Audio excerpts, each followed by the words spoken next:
American Family News, I'm Rusty Pugh. If you're traveling for Thanksgiving today, get ready because experts say it's the busiest travel day of the year and the busiest Thanksgiving travel day in 15 years.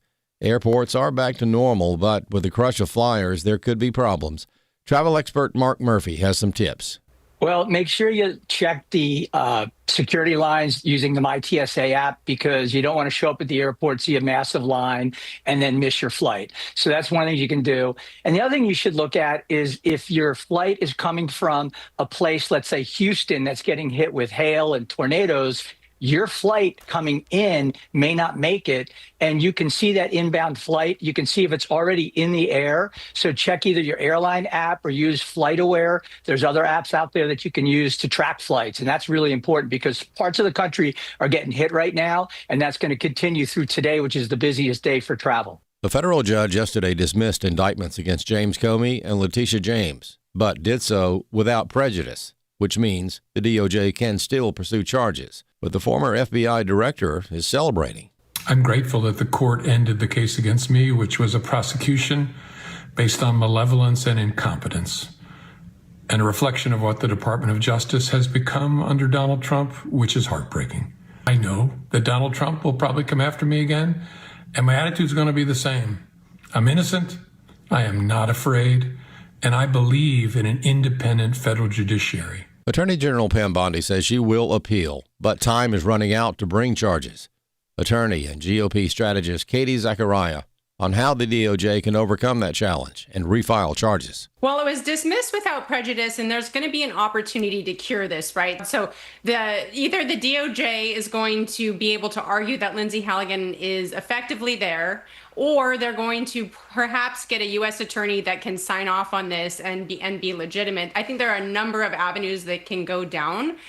The Department of War announced yesterday that it has opened a formal review into allegation of misconduct against Democratic Senator Mark Kelly of Arizona over a video calling on service members to, quote, refuse illegal orders. The Pentagon said it may even call Kelly, a retired Navy captain, back to active duty to face court-martial proceedings or other administrative actions.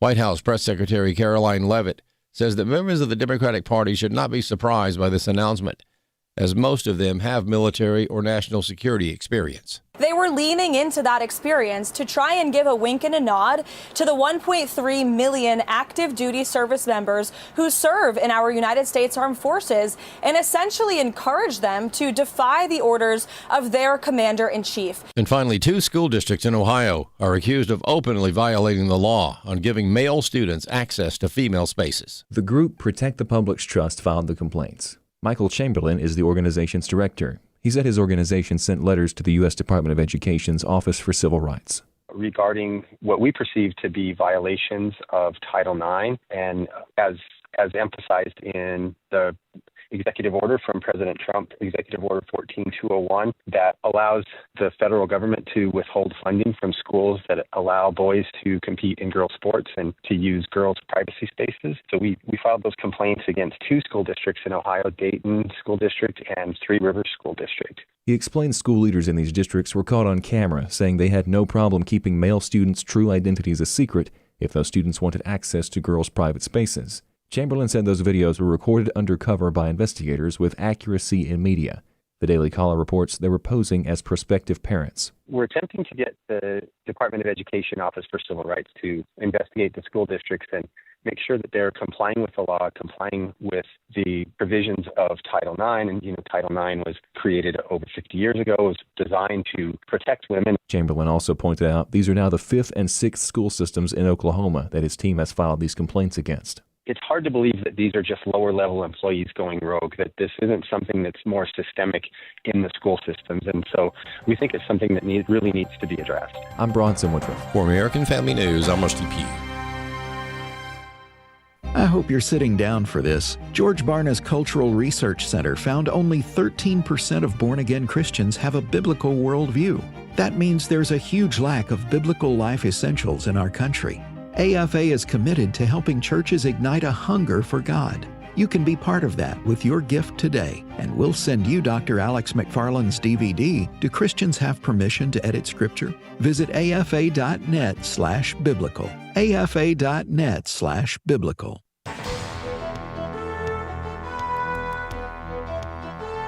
Welcome to Today's Issues. Join us for the next hour as we offer a Christian response to the issues of the day.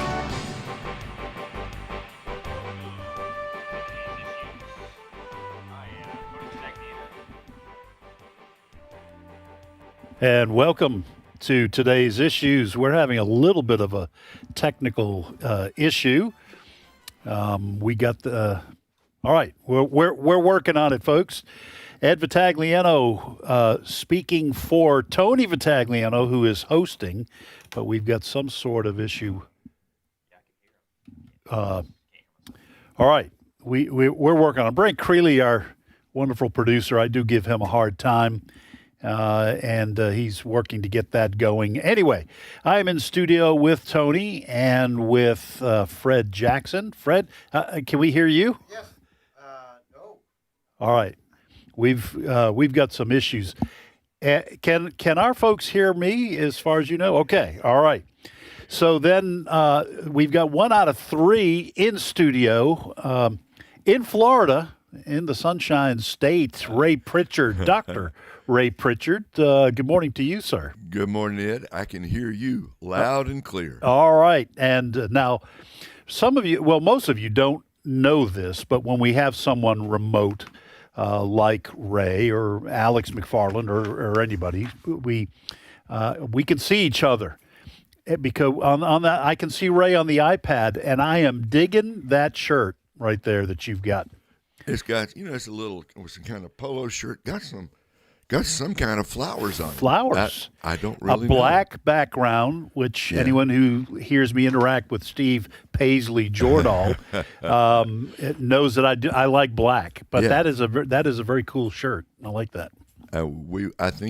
I think my wife and I went shopping, and she said, "Get that one." So we got it. So there. So we got it. We got it right. Yeah, that's right. Well, listen, that's the way we do shopping at my house. That's right. In fact, I will, if I like something, I will ask my wife, "Do you like it?" Yes. And I've gotten pretty good at picking out something that looks good. Not necessarily looks good on me, but looks good. But it looks good. But it looks good. So I do on the days when I'm going into work, usually check with my wife that this does go together, right? And it always is a good idea. Men, check with your wife. Always good. She will rarely, probably never, lead you in the wrong direction.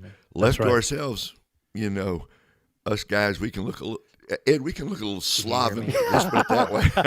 Just a little bit. A little slovenly. All right. I think we got Tony and Fred back. Do we? I can hear myself. All right. You're live. You're live. It's day 2 of me hosting, everybody.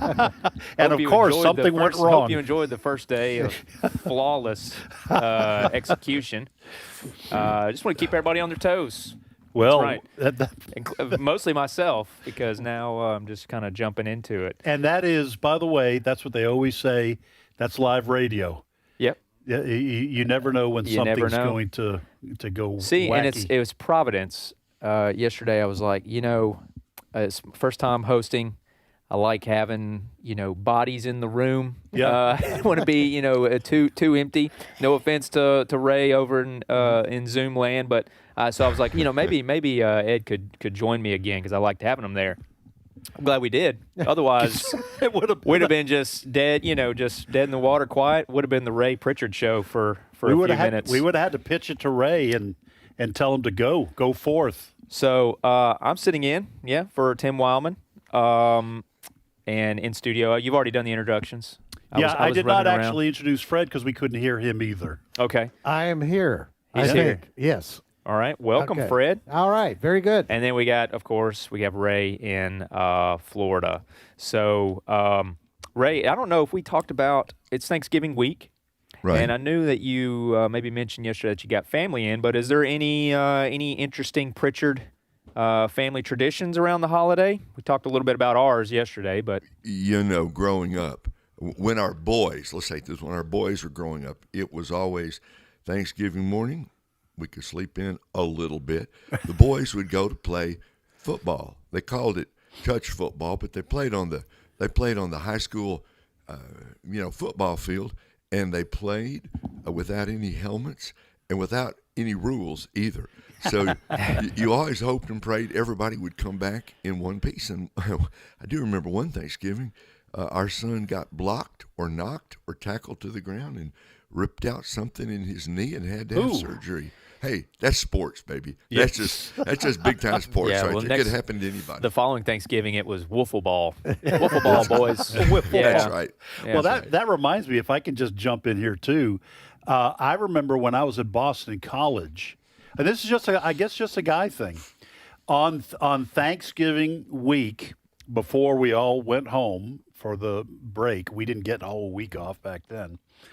Some buddies of mine and I went down to the Boston College football field, with the big stands and everything like that. Nobody stopped us, and there was a bunch of guys already down there, and we played touch football on the Boston College football field. That's now cool. you'd get arrested, and the FBI probably turned loose on you. But a young Doug Flutie was watching from the stands. He was inspired by y'all playing football out there. That's right. Yeah, good call back from the old days, Doug Flutie.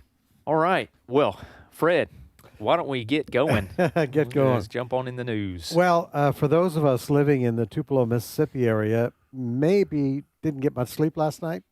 There was that front that they've been talking about. I think it started out in California, moved its way across the country, but it was a nasty night last night. Mm-hmm. However, when it comes to damage from this storm, Houston, Texas looks like it took the brunt of it in the country. We have a story on our site, afn.net this morning, that says torn roofs and smashed windows among damage to over 100 homes in a tornado near Houston. Now, we have listeners, especially in the north end of Houston. Mm-hmm. So to you folks this morning, you can go to our site. You'll see at least one image there of some of the damage, and I've looked at some of the other images coming out of that area of Houston. And what's amazing is that no one lost their lives. There may have been some minor injuries, but for those folks, talk about heading into Thanksgiving. Yep. So we need to be praying for those folks. 20,000 customers without power at one point. Yes. Overnight. So be praying for those folks. They've got other things planned now for Thanksgiving. Yeah. Those that have damaged houses and that sort of thing. I would like to just give a shout out to the men and women who get power put back on after storms. The linemen. I am always constantly amazed at how quickly they get stuff turned around. So talk about being thankful for people. Those folks who, in the middle of the storm, no matter if it's a holiday or not, they're out there. Yeah, they're on call. They get the call in the middle of the night. They get called up. Yes, absolutely. Well, in the midst of all of this, today, by the way, guys, is the busiest travel day perhaps of the year. It's the Tuesday before the Tuesday before. Okay. Thanksgiving. I guess most people have a couple of days left of vacation, and they start out on Tuesday. Today alone, according to the transportation people, there's over 50,000 flights moving about. Wow. Now, according to the Transportation Secretary, Sean Duffy, things have pretty well returned to order after the government shutdown. We all know what happened. But the transportation industry believes it is ready. Cut number 10, here's Transportation Secretary Sean Duffy. We anticipate there's going to be solid staffing in our towers and TRACONs and centers throughout the airspace. And that's different than what we had over the shutdown. If you are traveling by air, I would just ask that you stay in touch with your airline or update your apps so you know if your flight has been delayed or moved at all. So, millions of people traveling, and people traveling also obviously by car and other modes of transportation. So a busy time. If you are traveling by air, they still suggest that you call the airline and make sure that your flight is operating. That's always really good advice. And I think it's good to ask people to be patient. Yeah. Bless their hearts, the TSA people, folks are rushing. They want to get to their flight. And sometimes it's not the TSA people that are nasty. That's true. Let's face it, it's the customers rolling through, and TSA says you have to open up the suitcase and all that sort of thing, and people get frustrated. Take your time. Thank the Lord that you're able to travel. That's right. And that you'll get to your destination. Yeah, it seems like after COVID, to me, cordiality has taken a kind of a nosedive across the board with service people and with customers. So yeah, great point, Fred. Yeah. All right. Just mentioned the shutdown. We just came out of that. Was it 43 days? Longest on record. Yeah, longest on record. Longest on record. You will remember the reason for the shutdown is that the Democrats wanted to extend the Biden COVID subsidies. They raised the subsidies during COVID to help people who were put out of work, and they still needed that Obamacare coverage during that time. The Republicans dug in and said, no, we're not going to vote for that. Well, the shutdown is over, but apparently, according to a story of the Associated Press, and again, we have this on afn.net, the White House is circulating a plan to extend Obamacare subsidies. You're going to shake your head at this, folks. According to the AP, they say they have sources that there is a draft plan suggests that President Donald Trump is open to extending a provision of Obamacare, which would see these subsidies extended for another 2 years. Now, there's an election next year. Do you think that has anything to do with it? Yeah, I would say that factors in just a little bit. You know, this is kind of frustrating for me and for a lot of people. I'm sure a lot of our listeners. When you hear about people talk about the uniparty, to me, this is something that sticks out because for once it looked like the Republicans held out during the shutdown, held Schumer's feet to the fire, and they didn't budge. And we got out of the shutdown without really any major concessions. Matter of fact, Schumer was on the hot seat, and it may still be on the hot seat because he conceded. They get out of the shutdown without any major concessions to the Democrats, and now turn around, and because of election season, election season being just around the corner, now we have the White House a proposed plan. This is, I guess, the rumors, a proposed plan to extend the premiums, which is what Republicans were fighting the Democrats about all along. Well, I got bad news for everybody.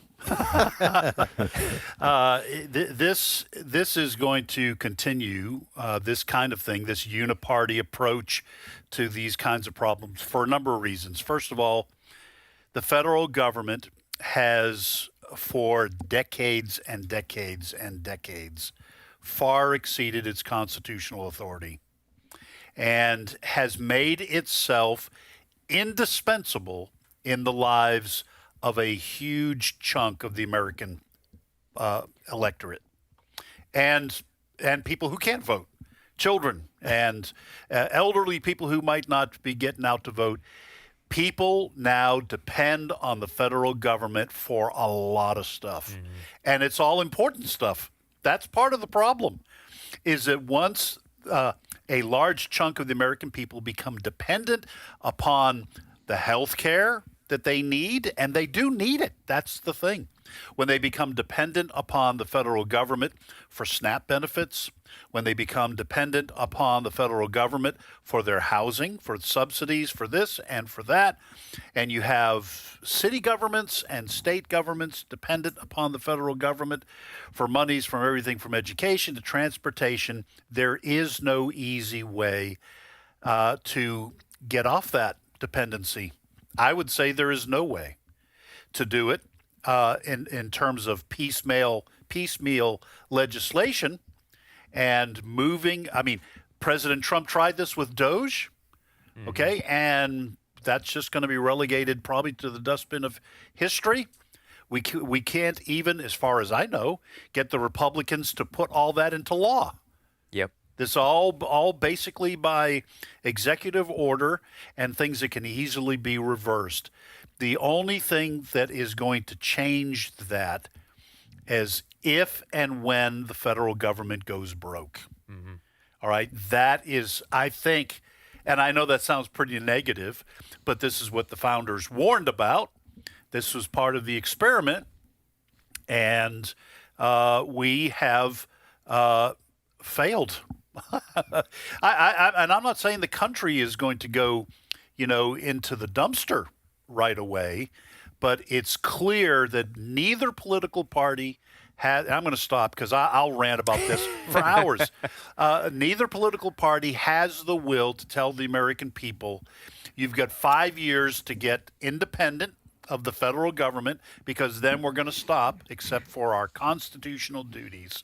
Nobody's going to say that. And especially if those members of Congress are going to put their reelection as their primary job responsibility, they're going to do whatever they have to get reelected and kick the can down the road. Happy Thanksgiving, everybody. Yeah. Hey, but the cost of your turkey's down, for 1%. So, hey, Ray, it seems to me that this issue of government spending that Ed was talking about, government spending and a population becoming increasingly reliant on money from the government, seems to me that there's this recursive issue or a circular issue that happens, so that the cost of, because the government increased these subsidies for Obamacare, I'm guessing, based on my own healthcare expenses that I've had with 5 kids, they definitely come around pretty often.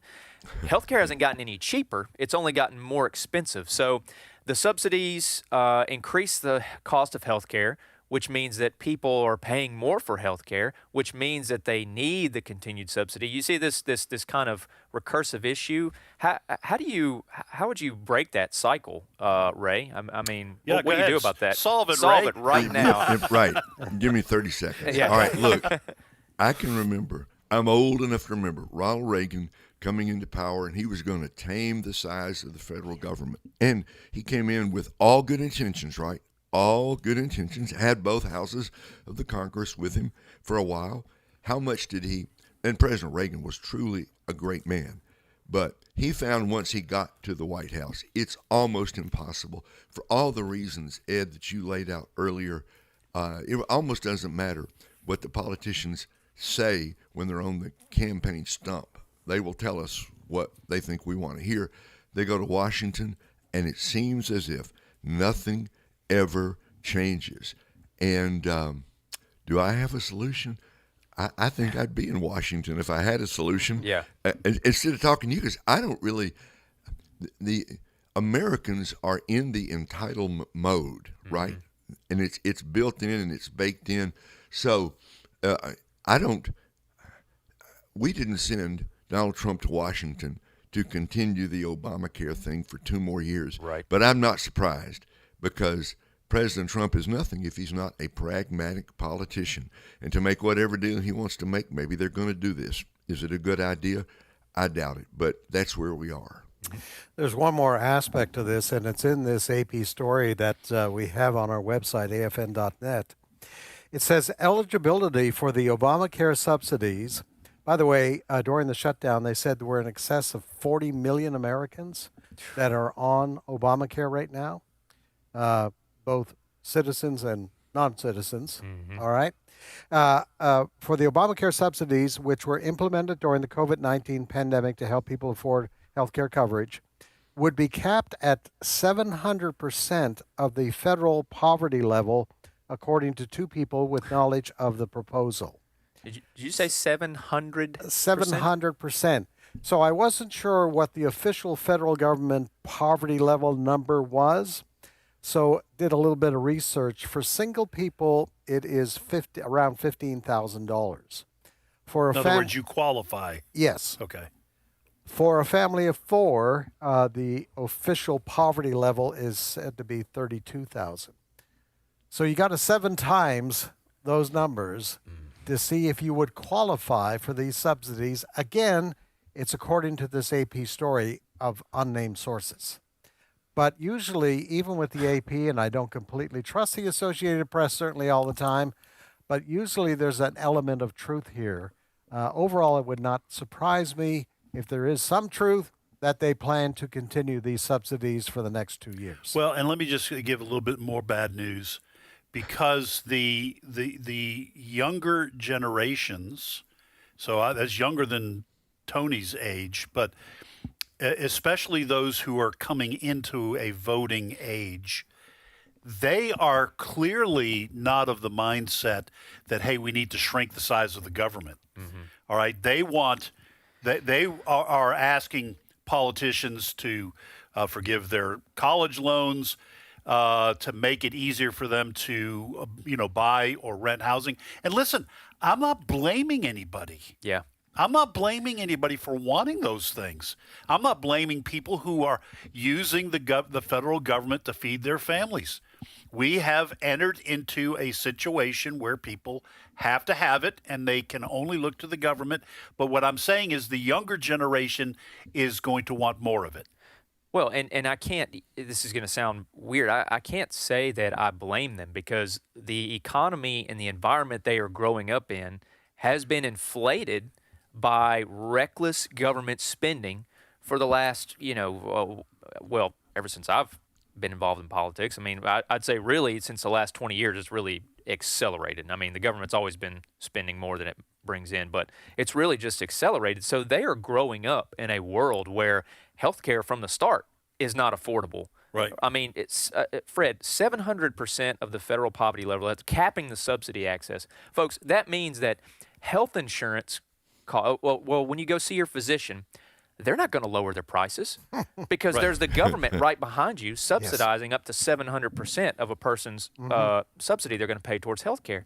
The health insurance companies aren't going to lower their prices because they've got the full faith and backing of the federal government and its entitlement program. So, yeah, you have young people growing up who have, in a lot of ways, no other alternative.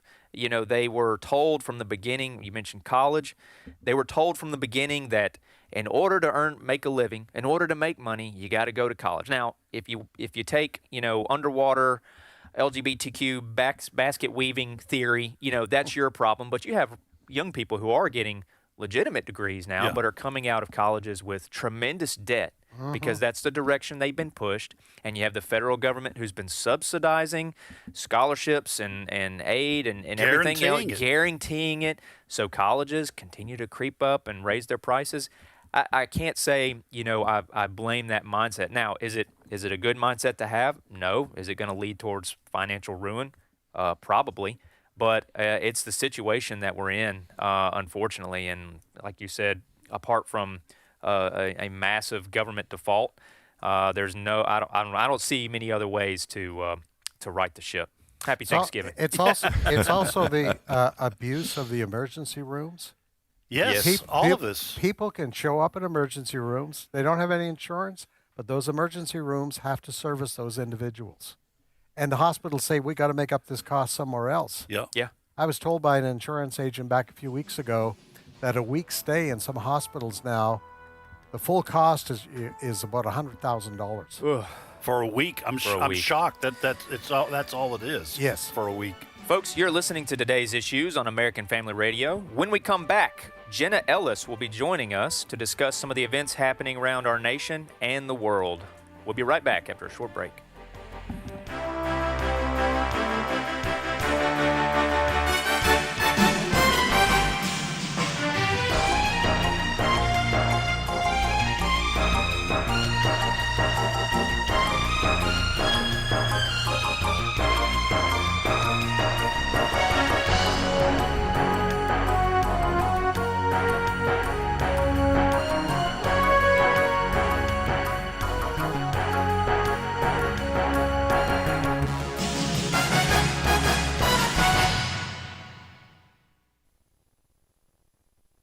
It's my turn.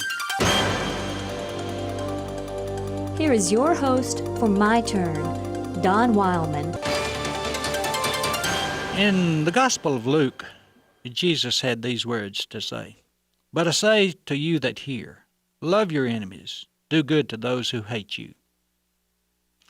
Edwin Stanton lived from 1814 to 1869. He was a nervous, cranky, and contradictory lawyer who worked his way up after dropping out of college because of a lack of funds. Stanton served as the Attorney General in the cabinet of President James Buchanan. Stanton also was a sharp critic of Abraham Lincoln and had many unkind words for the man who followed Buchanan as the President of the United States. He often spoke of Lincoln as a low, cunning clown, and even nicknamed him the original gorilla. Stanton went so far as to suggest to a famous hunter of the time that he was a fool to wander over Africa trying to catch a gorilla when he could have easily found one in Springfield, Illinois. Well, after Lincoln was elected president, he was influential in acquiring a post as legal advisor to Simon Cameron, Secretary of War for Stanton. Even after this favor, Stanton continued his harsh criticism of Lincoln. Many people were shocked when Lincoln appointed Stanton as the Secretary of War following the resignation of Cameron. It was hard for them to understand why Lincoln would give such a high, important post to a man who had continually criticized him and his policy. While Stanton was treating Lincoln in such a manner, Lincoln continued to show Stanton every courtesy. He never spoke to him harshly or returned hateful remarks with hateful remarks. Lincoln appointed Stanton to the job of Secretary of War for one simple reason. Stanton was the best man for the job. Lincoln knew this and did not let the ugliness of Stanton stop him from making the appointment. On the night of April 14, 1865, Lincoln was watching a play entitled Our American Cousin from a box at Ford's Theater in Washington. During the play, a man by the name of John Wilkes Booth entered the box where Lincoln was sitting and shot the president in the head. During the confusion that followed, Lincoln was carried to a little room where an attempt was made to save his life. Into that room that night came several people. They watched, stunned, as their president lay dying. Among those who were there was Edwin Stanton, the man who had been so harsh and critical of the president, despite the fact that the president had shown him every courtesy and kindness. Looking down at the rugged form of a gentle man, Stanton spoke through tears. "There lies the greatest ruler of men the world has ever seen," he said. You know, Jesus once said, "Love your enemies and pray for your persecutors and those who treat you spitefully." Stanton had learned the hard way that this was the highest and noblest way of living ever given to mankind, and his criticism was finally silenced by love. This has been My Turn with Don Wildmon, a production of the American Family Association. The Lord looks down from heaven on all mankind to see if there are any who understand God, any who seek God. Psalm 14, verse 2. American Family Radio. This is today's issues. Email your comments to comments@afr.net. Past broadcasts of today's issues are available for listening and viewing in the archive at afr.net. Now, back to more of today's issues. Good morning and welcome back to today's issues. You are listening to American Family Radio, AFR. You can listen to us on afr.net, on your radio, in your car, or on the app, the AFR app. And if you miss a show, you can catch all the shows that you've missed. So you can go back and listen as far back as you want to. I think we keep them for a couple of years. So in studio with me is Ed Vitagliano and Fred Jackson. From the great Sunshine State is Ray Pritchard. And joining us now is Jenna Ellis, also from the great Sunshine State, host of the Jenna Ellis in the Morning show. It's heard at weekdays at 7 a.m. Central Time on AFR, and host of the On Demand podcast. Now, that is the name of the podcast.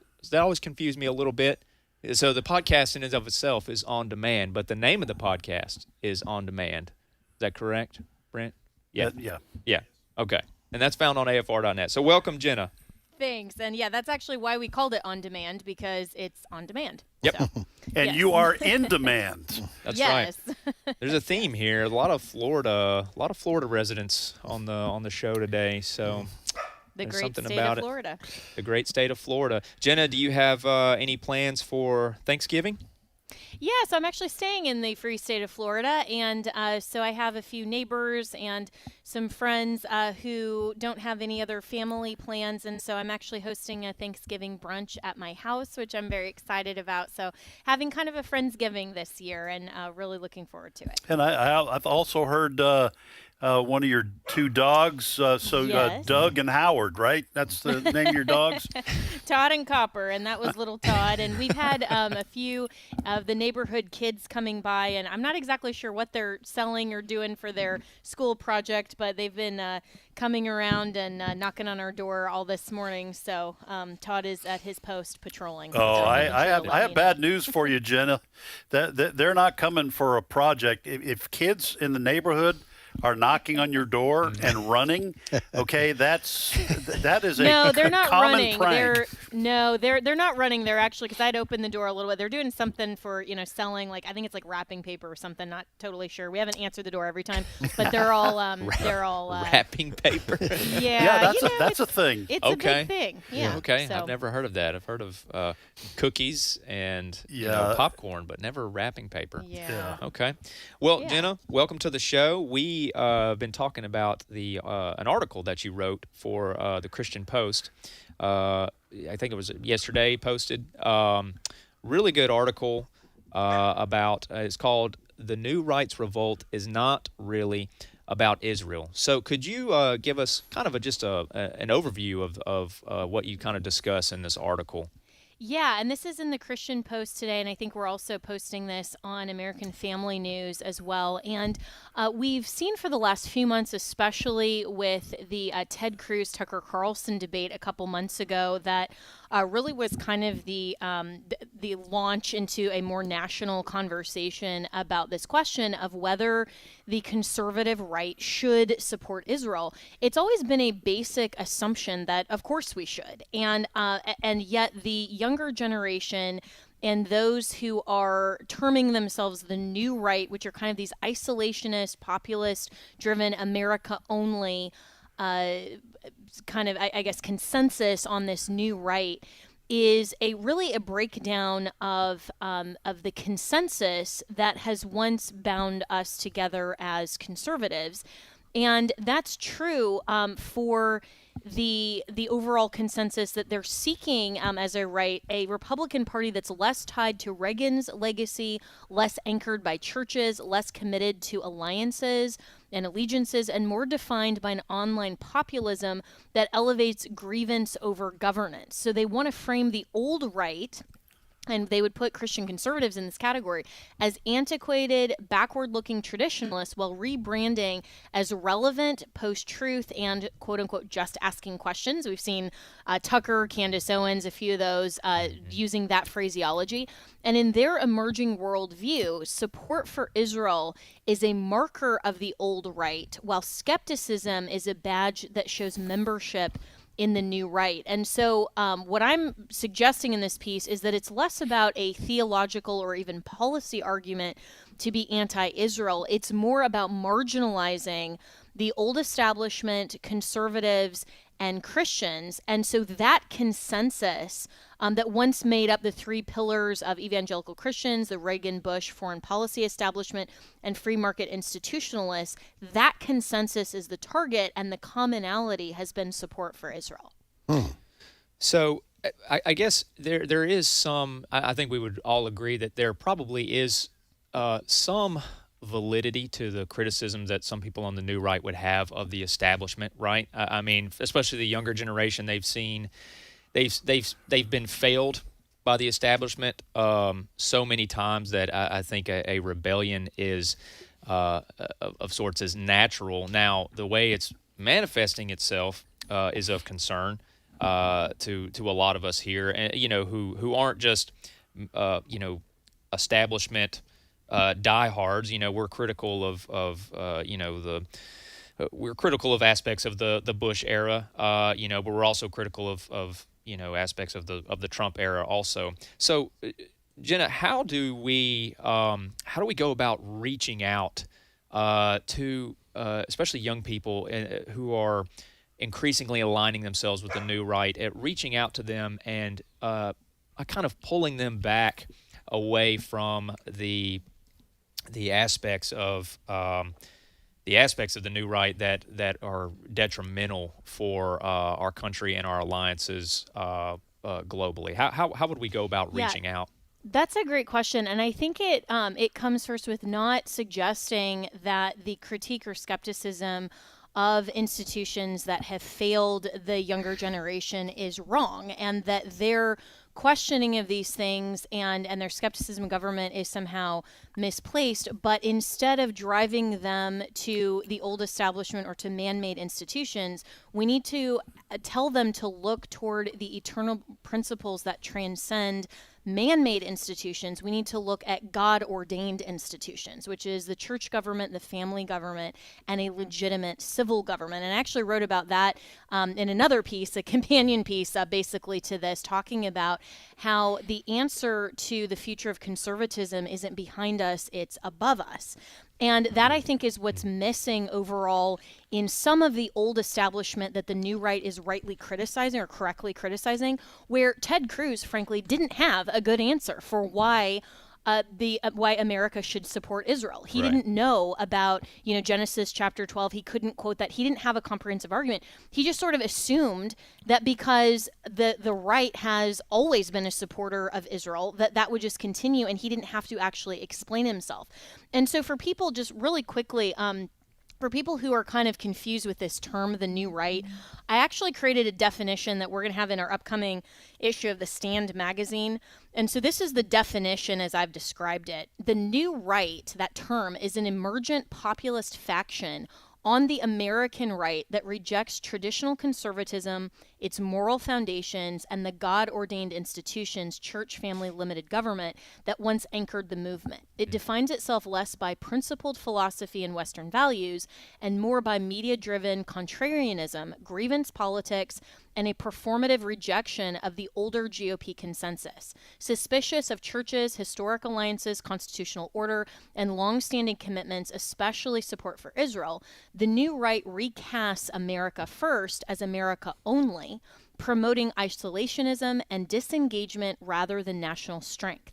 Personal brands, not principles and theology, drive its incentives, rewarding hostility toward the old right, evangelical influence, and donor networks. Instead of conserving, the new right seeks to tear down traditional structures and redefine the right around reaction, digital clout, and post-truth identity rather than ordered liberty. Wow. Great. Jenna and Fred here, in this article, which is terrific, really thought-provoking, you say the shift going on, pardon me, is especially pronounced among younger conservative men. They are more secular, more anti-war, less institutionally attached, and more shaped by TikTok, YouTube, and algorithmic contrarianism than by the scars of 9/11 or the benefits of the Reagan era. That surprised me a little bit because, I've been reading polls where, the followers of Charlie Kirk included a lot of young men. You mentioned something a moment ago. Does the church bear some responsibility for not grounding what we would call traditional values in eternal scriptures? Absolutely. And I blame largely this shift on the overall woke evangelical movement that has really been infiltrating America for the last few decades. And so this next generation grew up in the era of the celebrity pastor, the woke church, and a lack of grounding in eternal principles, and more with this idea that the church has to be relevant to the culture. The church is more about living your best life, advocating for these kind of TED Talks and giving motivational speeches, instead of discipling young men in actually the ways of truth and the scripture and the gospel. And so when the church is not the church, then it's not driving young men toward the family, which is the grounding institution for society. And so this studies show that fewer people are getting married and fewer people are marrying young. And that even among Christians, this idea of marriage is more of, well, do I want to do this for my own personal benefit? And do I want to have kids? And do I want to spend my economic capital on kids? Or do I want to be kind of this dual income, no kids, or what they call the dinks, the dual income, no kids? And do I even want to have a commitment in marriage rather than just a long-term girlfriend? And the rise of figures on the right, like the Andrew Tates, that suggest that masculinity is just about self and about this projection of control. And then the rise of the anti-Semitic kind of Nick Fuentes that has, a very large following. And then these just asking questions kind of people like the Tucker Carlsons, they're all working actually alongside the woke churches to push young men further and further away from God's design and participation in God-ordained institutions because of the skepticism of man-made institutions. Jenna, I agree with Tony and Fred and Ray. I'm sure we're going to let Ray in here, I guess. But this was a superb article. Your insights here, and one of the things that I noted in conversations during our story meeting is the fact that what you describe what's happening on the new right mirrors what's happening in the Democratic Party with the younger voters coming up who are also hostile to the establishment and who are also kind of blazing a heretofore unseen trail in terms of Democratic politics. So we have this younger generation, probably for similar reasons, mirroring each other as they attempt to hollow out the political parties, the two political parties that have governed American politics for more than a century, and completely change them to reflect a whole new view. I found that kind of a fascinating kind of mirror imaging. What do you think about that? Yeah, and I think what you're describing, and I'm so glad that you brought up that point, because what you're describing is what I've long called the problem with the traditional political spectrum. That if you imagine this, what we often do is draw kind of a straight line and have the far left and then the far right, and moderates kind of in the middle. And we've always characterized the right being to the right of center and the left being left of center, and it's always a straight line. But I think that there's a problem with that. I think that it's actually a bell curve, because if we curve that line and we say that conserving truth and biblical God-ordained institutions is at the top of that, you can then fall off and get to a false worldview on either the left or the right. And the further you go toward the extremes of either end of that bell curve, then the further you get from conserving truth. And so it's not just this linear spectrum, and we actually want to go the farthest to the right as we can, because moderate centrist is a bad thing. We are actually, it's not about moderate or centrism at all. It's about conserving the truth, which should be at the top of that bell curve. And we don't want to fall off toward totalitarian, dystopian, tyranny on the left, but we also don't want to fall off into this isolationism, populist-driven, new right sort of fanaticism that we're seeing that's actually anarchy on the total right. We have to conserve the truth, which is always God-centered. That's interesting. Very interesting. Ray?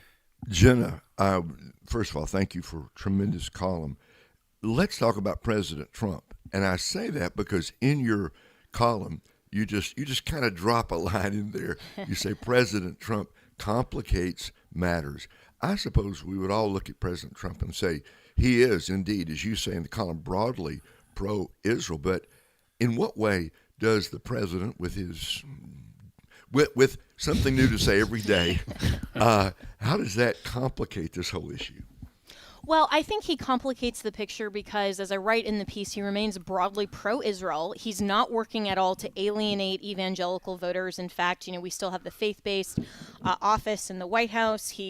Charlie Kirk was one of his best friends. He certainly is very much a friend of the evangelical right. But the problem is that the movement that has formed around him, the overall MAGA movement, is headed in a very different direction. And his populism kind of spearheaded that. And so because he is not overall theologically based, his policy is not based on a comprehensive theology. It's based on his populist view of what he thinks is best for America, where we may align with that, 90% and even greater, 95%. The fact is he is not steering the ideological trajectory of the right. He is just being pulled along by it. And once he exits, with not having another election, whoever is the next MAGA leader or movement of the overall GOP or this new right, if they are not principled and grounded in theology, they're going to steer this even more into a populist, isolationist, anti-God, anti-Israel, godless movement than President Trump ever intended. Insightful commentary as always, Jenna. Great article. What do you have going on this week on the show? Anything? Yeah, thanks. So tomorrow I'm actually really excited to do most of the show that is dedicated to this idea of Islam infiltration into the United States. So I have a very dear friend of mine, Shahram Hadian. He runs the Truth in Love ministry, and he's going to be on for the majority of the program talking about the truth of Islam being a legal framework. It's not just a religion. It actually, Sharia law is inextricably intertwined with what it means to be a Muslim. And he's someone that actually grew up in Iran. He was a former Muslim, and then by the grace of God, learned the truth of the gospel of Christ, and he's dedicated his ministry to being a pastor proclaiming that truth. And so we're going to go into detail about why it's very dangerous just to characterize people like Zoran Mamdani as just a Democrat socialist. It's actually more insidious that he is a dedicated member of Islam, and how we need to fight for the future of America and reject any form of Islam that is infiltrating. Well, I can't wait. And that is Jenna Ellis in the morning. That will be on airing tomorrow. And then you can also catch her show on demand, found at afr.net. Jenna, thank you so much for joining us today. I hope you have a wonderful Thanksgiving. Thank you. Happy Thanksgiving. And please do read this article in the Christian Post today. And I've posted it all across my socials. It's titled "The New Rights Revolt is Not Really About Israel." So happy Thanksgiving, guys. Thanks. Yes. And that is on AFN.net. It is AFN.net. So either way, these were great insights from her, and I hope she continues to study this, and to hope God continues to give her insights, because this is I was in kind of preparing for this segment with Jenna. I was reminded of a phrase from Thomas Hobbes, the kind of natural law philosopher from the 1600s. I mean, way back. The war of all against all. And I'm not a political scientist. I enjoy it and read it. But my understanding of what Hobbes believed was that outside of a government, human beings tend to fracture and go to war with one another, and that you need government and the social contract to lessen that and to allow human beings to live in a peaceful environment. You need government. Now, Hobbes believed in what he called Leviathan, a very strong, almost totalitarian state. I don't agree with that at all. But what it did remind me of is that as republics fracture, like we are clearly fracturing in this country, you do get this war of all against all. Yep. You get this fragmenting, you get all these splinters that will temporarily align to defeat this person, and you don't really have a coherent culture or ideology guiding the nation. And what happens is you sometimes devolve to the part where, to the extent that you need a dictator, and that's what happens to republics when they fall apart, is they go to totalitarianism as a solution. Right, because in our political climate today, it's more about winner-take-all power control rather than the arena of free speech and ideas, where if you want to have a majority in the control in the government, you have to win over your fellow citizens outside of the government with your ideas. Yeah. It used to be that way. It used to be more so a battle of the ideas, discussions, open discussions. Now it's more of it seems to be more of a power grab. Who's going to take control and steer the ship? If you're successful, like Charlie Kirk, we'll shoot you. Yeah. All right. That's the kind of thing. Anyway, that's where we're at. Let me just say just one other thing. I don't want our listeners to get depressed because God is in control, and I do not know what the future of America is, but I do know this: the gates of hell are not going to prevail against the church. Amen. And whatever we face as a nation and as a people. I love what Jenna was saying. I absolutely love what she said about the bell curve, that even conservatives can get it wrong. Just because you're a conservative doesn't mean your ideas, political ideas, align with Scripture. And part of the problem is we are not seeing pastors teach their people about how biblical truth leads to certain political outcomes. And as a result of that, bad actors are taking control of the hearts and minds of many of the people in the church. Amen. All right, Fred? just have a few minutes left before the news. And, during the shutdown, the government shutdown, there were other things going on. The news cycles focused on the impact of the shutdown, et cetera, et cetera. As almost a sidebar story, we heard stories about, the Trump administration, our military, blowing up drug boats coming out of Venezuela. And then there was the story of us moving military hardware, lots of it, into the waters off of Venezuela, including our largest aircraft carrier. And then yesterday, amongst other things going on, the U.S. officially labeled Maduro-tied Cartel de los Soles as a terror organization, Maduro being the dictator of Venezuela. Kind of scary stuff that all of this is heading. And even Republican Congresswoman from Florida, Maria Salazar, in an interview with Fox last evening, said basically the United States is headed towards a takeover in Venezuela, cut number 4. Maduro is not Fidel Castro. Maduro is not a brave boy. So now that he has understood that he's on that very nefarious list of the terrorist organization, that the airspace above Venezuela has been closed off and the commercial airlines from the United States are not flying, he's understanding that we're about to go in. He understands that he has been our enemy for the last 25 years. Venezuela, for those Americans who do not understand why we need to go in, basically for three reasons.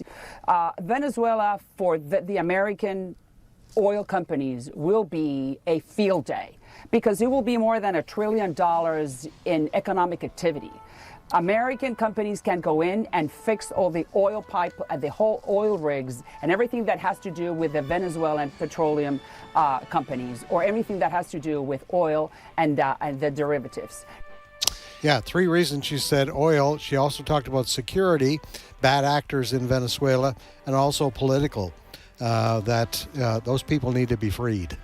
Yeah, so we have some, there's things going on in the world. Hopefully this situation can be resolved without direct involvement by us, but we'll see what happens. Coming up, we have a 5-minute break for news, and then we'll have Steve Jordahl joining us.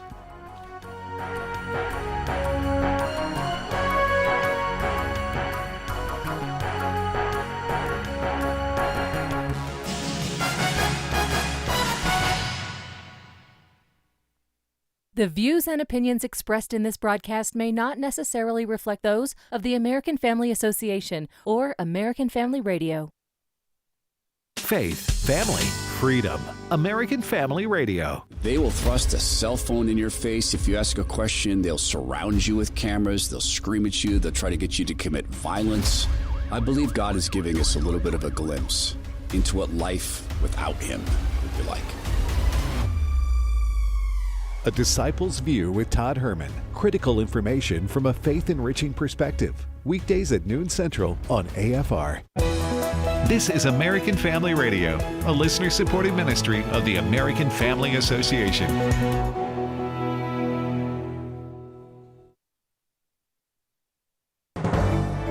American Family News, I'm Rusty Pugh.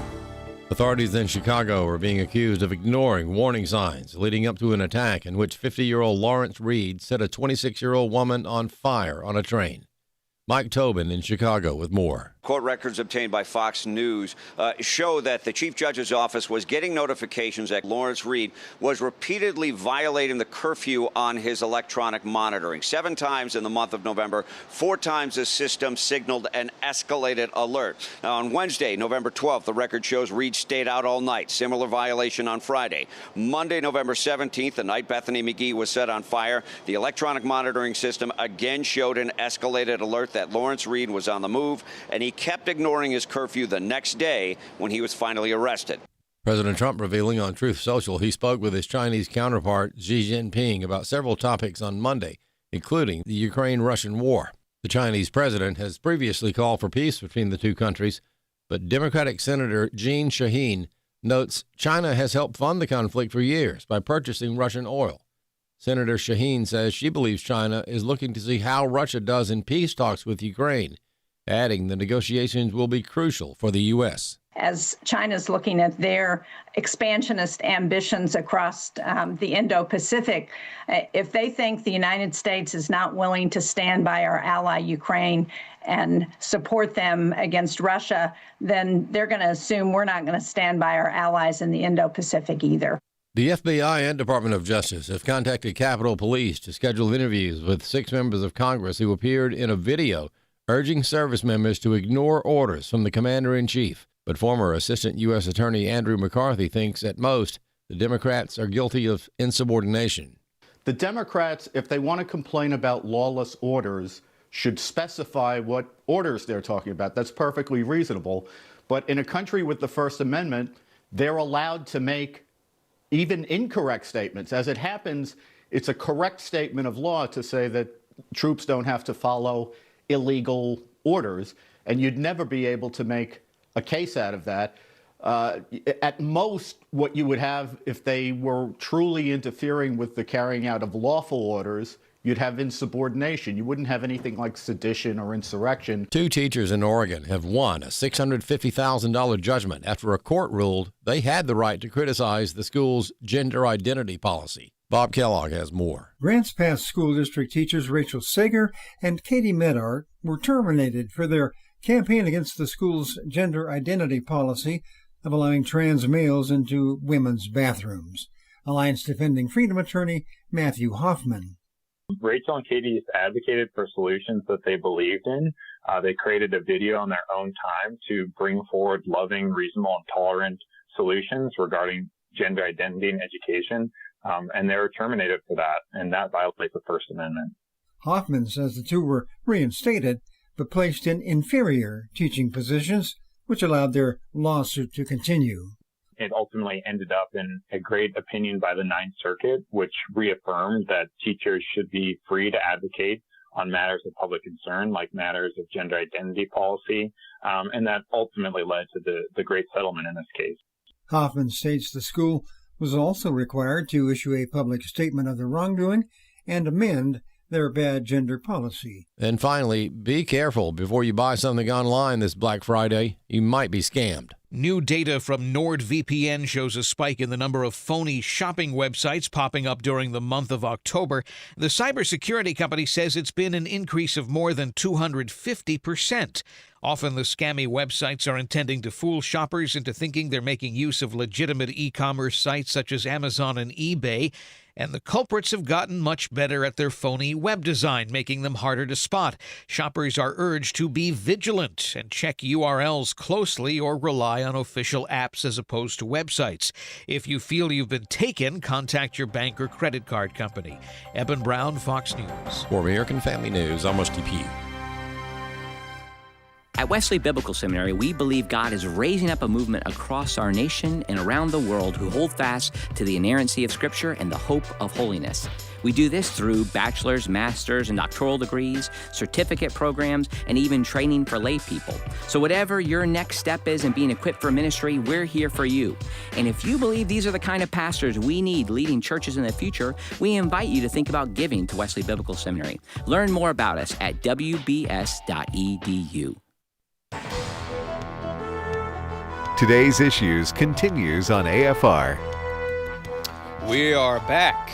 Welcome. I'm Tony Vitagliano, sitting in for Tim Wildmon while he is out this week. Joining me in studio is, once again, Ed Vitagliano. Welcome back, Ed. Yeah, good to be back. Ray Pritchard coming to us from Zoom land. And with us in studio now is the impeccable Steve Jordahl. Impeccable. Yeah. You know, I didn't get, can't because be of the we had the mic snafu, I had new adjectives for everybody, but we missed that, folks. Well, That's what happens. What does peckable mean? I don't know. Somebody's I impeccable. I can't be pecked. Impeccable. It means basically your presentation is without equal. But impeccable, is there a peckable? I mean, what would I that? don't know. You wrote for The Stand for 25 years. You tell me. It's like I'm gruntled. I'm not disgruntled. That's I'm right. gruntled. I'm gruntled. Right. Well, irregardless of what it means. Well, welcome, Steve. Thank you. Glad you're here. Thank you. And I don't know if I asked you yesterday. Do you have any plans for Thanksgiving? We're going to be going. I think we're going to be going to family, Heather's family. And hopefully we're going to have some turkey. And eat some food. Yeah. Eat some food. Eat some turkey. Take a nap, you know. It's a tryptophan. It makes everybody brings out their tryptophan knowledge. Yeah. There'll probably be some football on the... Yeah. Okay. Yeah, absolutely. There'll be some football at the Vitagliano house as well. Go Dogs. So, all right, Steve. Well, get us started on the news. All right. I want to say that the Democrats are not doing any better at coming up with quality candidates. We've seen Zoran Mamdani. They've been on a hot streak here lately. I know. It's hard to snap. I know. We've seen Zoran Mamdani in New York City, and there's a Seattle mayor. There's AOC and the Squad. Mm-hmm. They're just coming up with a whole bunch of people. And now they have a new candidate that's running for Congress in Nashville, from Tennessee, the United States Congress from East Nashville. Her name is Afton Ben. Now, I don't have this particular bit of sound, but you may remember we might have talked about Afton Ben was the candidate who said she hates Nashville. She's running to represent Nashville, but she hates everything about it. Yep. And she was on MS Now, and she was asked about some tweets that she did, some defund the police tweets. Will she change her mind on these at all? I don't know. Let's see. Cut 11. Representative, in 2020, you made some tweets that have since been deleted that were very critical of police. You said in those since deleted tweets that the Metropolitan Nashville Police Department should be dissolved. Another cheered on a teachers union saying that defund the police should be a requirement for schools reopening. And another saying good morning, especially to the 54% of Americans that believe burning down a police station is justified. 2020 was obviously a very fraught year. Do you still stand by those comments? And if not, is there anything you want to clarify? I'm not going to engage in cable news talking points, but what I will say is that our communities need solutions. We need local people deciding, solving local problems with local solutions. And that's not the overreach of a federal government or state government of which we are dealing with in Nashville and our cities across the state of Tennessee. So you don't want to clarify whether you still believe that the police should be defunded? Once again, I don't remember these tweets, but what I'm saying is that I'm not asking you if you remember. What is your position today? How's that on this issue? I mean, once again, I'm here to talk about my race, which is in literally 9 days. She's here to talk about what? Her race. Her race. Her I thought race. she said raise. I was like, that's bold right there. I just want to get paid. Listen, that's Ed. Local problems. You said local problems require local solutions. Local problems like crime. Yes. Local problems like crime, rioting, protests. They require local solutions. Now, what is the best local solution for local crime? I would say it's police, Tony. Local law enforcement. Yeah, that's right. This seems to be like a pattern, and I think I made this comment in the meeting we had before the show, that Democrats are now just becoming emboldened to be able to say whatever they want to say without recourse and to just double down on it. So you have Jones, who won the Attorney General race in Virginia, talking about he was the one who made the threat or said he would like to see who was it he wanted to see killed and his family killed. Well, was it I forget the position, but it was a political opponent. It was Attorney General something. The individual, wife, and kids. Yeah, said that. You have Mamdani, who's an open Islamic communist, talking about we're going to make all the buses free. We don't care if billionaires leave. We don't need them. You have government run everything. Grocery stores. You have Crockett in Texas saying, I wasn't talking about that, Epstein, but I'm still not even going to take it back. So there's this trail of just snafus, bungles, and threats. And in this climate, the Democrats just don't seem to want to take back anything. Or correct themselves at all. They're just kind of doubling down. What do you think that leads? Well, I think the reason. I think you're exactly right, and I think the reason for it is that any smart politician on the left in the Democratic Party. Let me put it that way. Let me start here. Any Democratic politician who's paying attention knows that the radical left now owns the Democratic Party. Mm-hmm. And you cannot back down from talking about defund the police, even if with moderate Democrats and independents, that's going to probably be a losing issue. The foot soldiers of the Democratic Party and the people who are going to come out and vote for sure are radicalized. And whether it is official or not, they're the ones who have taken control of the party. So you not only are not going to see someone like Afton Ben walk this back, she'll lose if she does. Mm-hmm. She knows it, and now her odds of winning have dropped as some of these things come out. But I still wouldn't put it past the electorate on the left to vote this woman in. Yeah, I mean, Mamdani himself had out what seems like to any normal person or any moderate outrageous policies in mind and things that he said he was going to do, and he won the mayoral position of New York City. Arguably one of the most powerful cities in the world. Wasn't even close. Yeah, and that was Brent did a great job. Our producer. That was Jay Jones making a comment about Todd Gilbert. Yep. So Brent's on the case. Making us look better. So it's hard to do. We look so good already. Well, for him to make us look better. One would say impeccable. Yeah. Impeccable. Ray, what do you think about this? Look, it would have been so easy and politically expedient if she had said, I did say that at one time, but I've rethought this, and I'm a big supporter of the police. But you put your finger on it, Tony. She does not dare to do that because she is bought and sold and owned completely, not just by the left, but the most radical, most leftward leaning people have gone off the cliff. Mm-hmm. So did she speak the truth? Well, I think she spoke the truth by not answering the question. Right. She's not willing to back down from an extremely foolish statement because people who want to defund the police should not be in Congress, period. Right.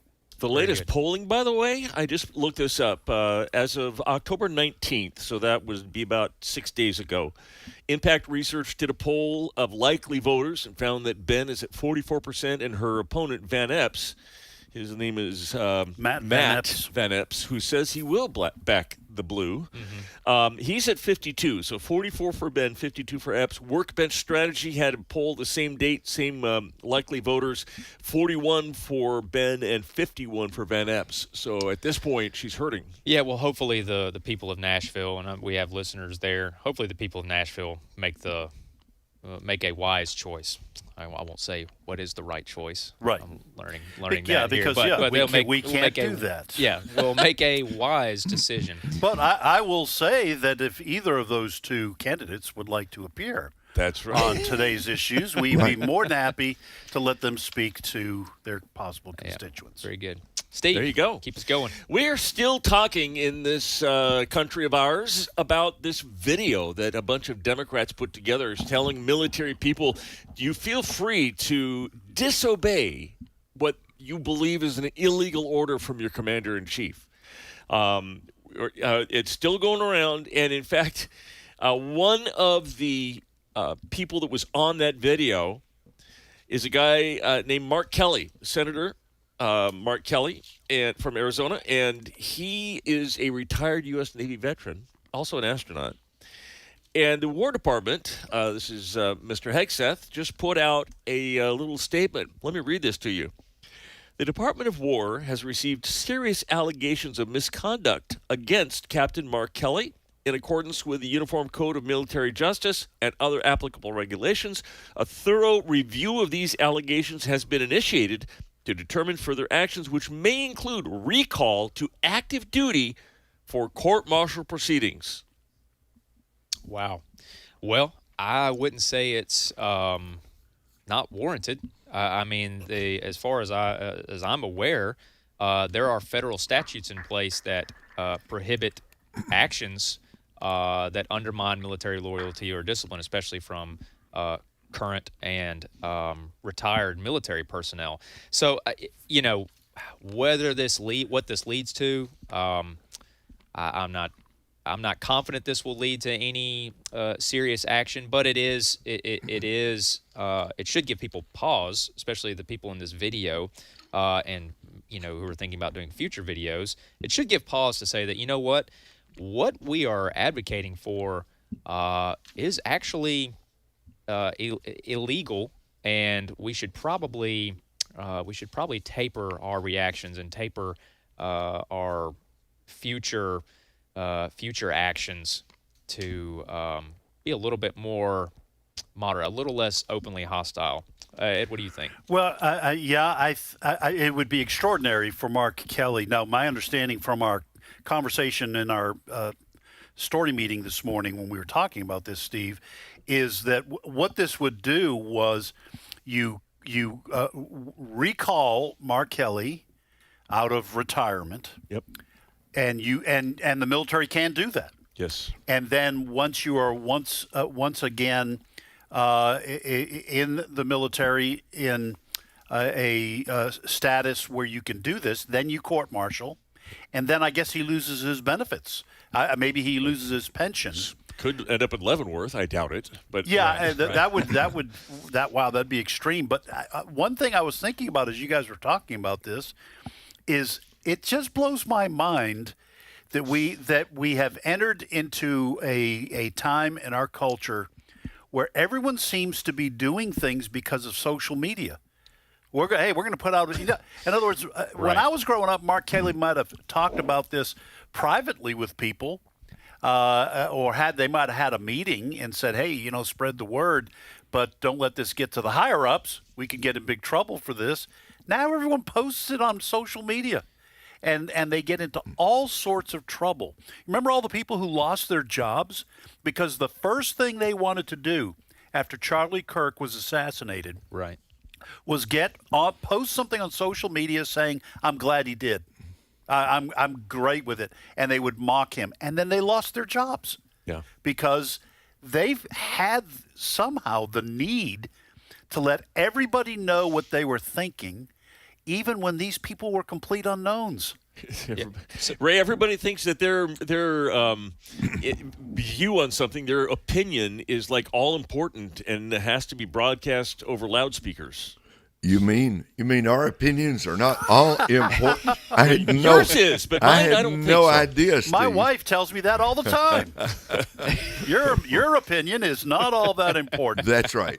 It's part of what marriage is all about. Look, Yeah, I'm kidding. The whole thing, the whole idea of Mark Kelly, decorated veteran, going on this film, this video, and encouraging American soldiers, sailors, airmen, airwomen, whatever, basically saying to them, you should not obey an order given by the president or by his representatives because you think it's illegal.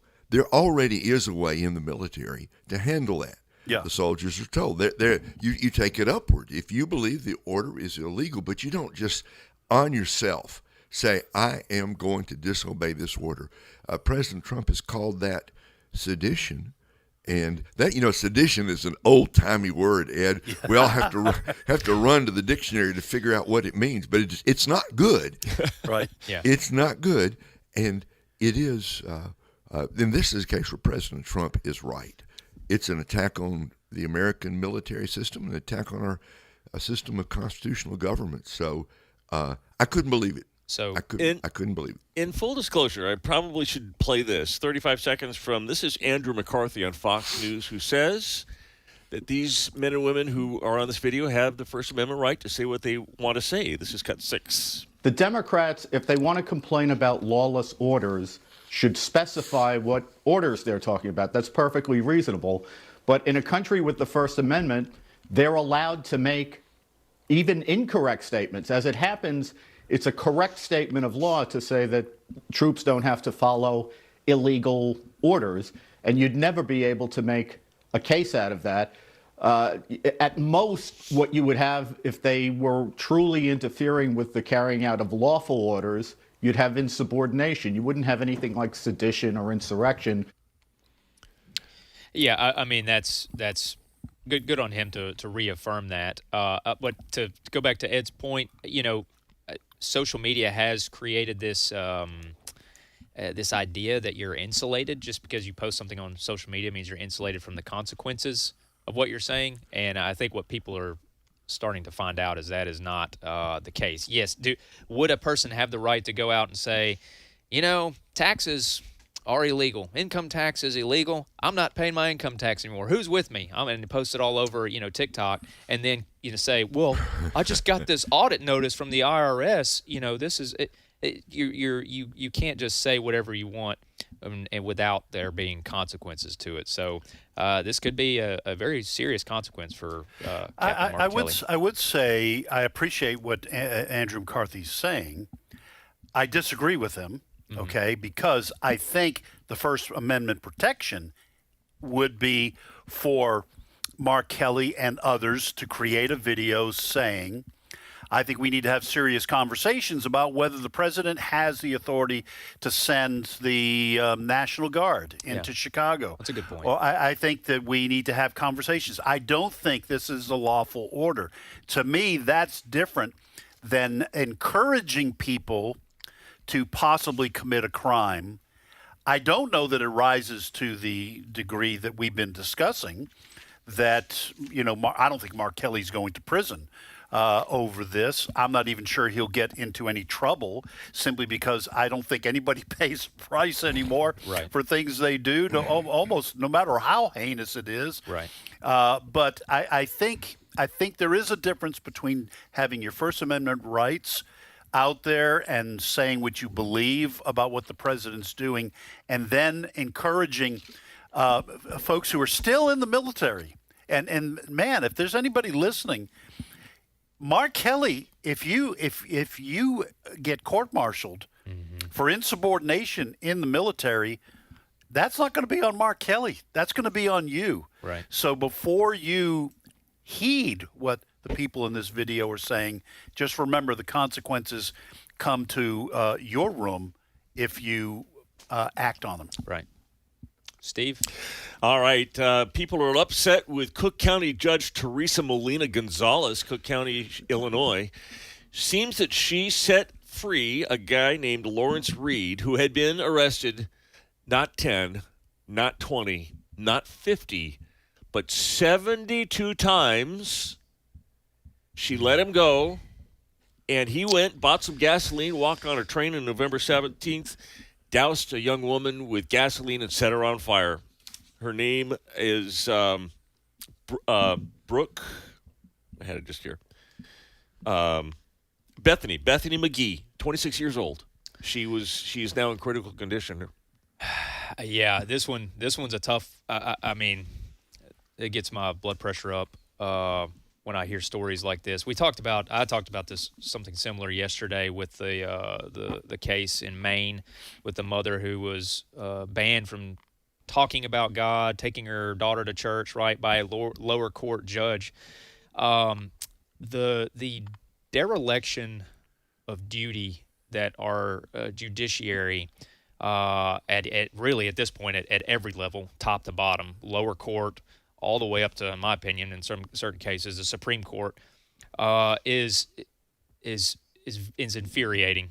And there needs to be serious consequences, not just for the criminals, right? Obviously, we all agree the criminals should be, but this guy should have never been out on the street. I don't even know what number to assign of arrest before you're not allowed in the streets, before you're locked up, if he has mental issues, before you're locked up somewhere for good.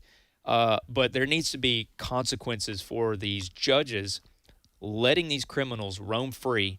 And the consequence, in my opinion, needs to be on them also for the heinous crimes that they commit. Because he should never have been out. Just a horrible, horrible crime that was committed. And it like I said, it gets me a little upset. All right. Hey, I want to end with this here real quick. There's a guy named Solomon Ray who has topped the iTunes Top 100 Christian Gospel charts, who doesn't really exist. Remember we talked the other day about a country artist this is an AI artist named Solomon Ray who's totally made up, and he actually now has topped the iTunes Top 100 Christian Gospel album. This is the big chart. So it has happened. Now, people ask, I didn't bring it in. There's a whole debate about whether or not it's ethical to play this stuff because it's ripped off from other people. So I decided not to play this. But I will tell you that it's not the only chart that AI is topping now. There's an international chart. There's a nice song that's topping the international charts right now that's getting a lot of play. I do feel okay about playing this one, cut 16. Ed Vitaliano eats pasta by the moon. He sings to the stars with a big silver spoon. Spills olive oil like it's holy perfume. La Vita's a party, his life's in bloom. Oh, Ed Vitaliano, mamma mia, what a name.